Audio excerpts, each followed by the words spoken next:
People are waking up to a heartbreaking image on the front page of newspapers around the world. A warning, this photo is graphic, but it illustrates the tragedy of the migrant crisis in Europe.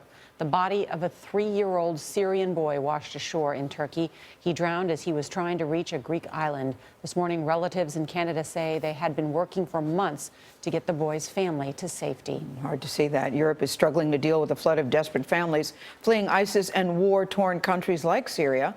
There's a chaotic scene this morning at a major train station in Hungary. That's a key transit point to other European nations. Charlie Daggett is on a train that's pulling out of the station in Budapest right now. Charlie, good morning. Good morning. We're on board one of the first trains to leave Budapest. The migrants on board aren't even sure where it's going. Throughout the morning, we've heard that they're accepting international tickets for destinations in Hungary, and some of the migrants are taking them up on that offer. As soon as those doors opened, migrants by the hundreds went flooding in. Word spread fast, spilling onto the platforms and packing onto the train in the hope that they were headed to Germany, Austria, anywhere but here. But nobody was telling them anything. Amjad Bashir from Latakia wondered why let them in if not to let them go. Doesn't it feel like they're tricking you if they're giving you the impression? They did. That's what we're feeling. That's why we're kind of hesitating to take the train or not. Hesitating because the migrants fear that instead of going to other richer countries in Europe, they'll be taken to holding camps where they'll be forced to apply for asylum in Hungary. There are prisons more than being a camp, you know.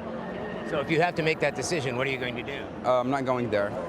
On board, it was even more chaotic.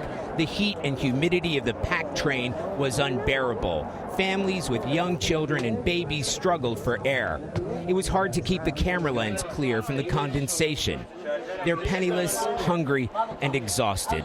After having spent weeks on the road and more than a week stuck here at the station in Budapest, the migrants are desperate to board any train that will take them away.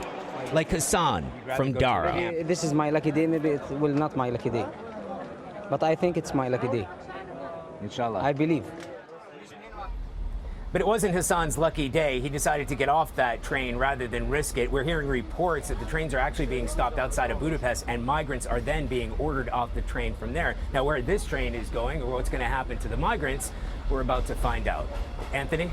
Charlie Daggett in Budapest. Thank you, Charlie. You know, things have gotten so bad. Germany's now expecting 800,000 refugees this year, and they're expecting it's going to cost them between $2 and almost $4 billion.